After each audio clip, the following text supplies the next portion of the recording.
Bonsoir, merci d'être avec nous sur Journal de guerre. Au 87e jour de la guerre entre Israël et le Hamas et au premier jour de l'année 2024, voici ce qu'il fallait retenir de la journée à 19 h, heure de Beyrouth.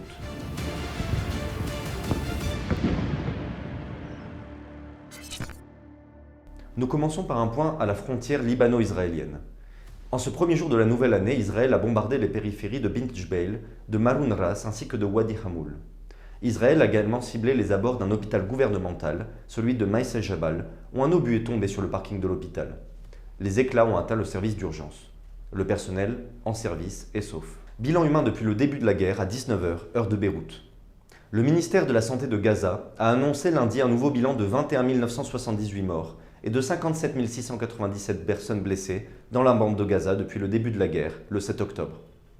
Ce bilan comprend 156 personnes tuées au cours de ces dernières 24 heures. Côté israélien, le bilan est toujours de 1140 victimes, pour la plupart des civils, selon un décompte de l'AFP réalisé à partir de données officielles israéliennes.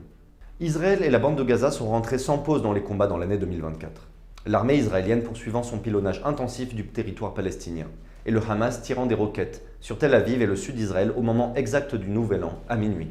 Sur le front diplomatique en lien avec le conflit de Gaza, le Royaume-Uni s'est déclaré, je cite, « prêt à prendre des actions directes », fin de citation, contre les Houthis du Yémen, qui multiplient les attaques en mer Rouge contre des navires marchands.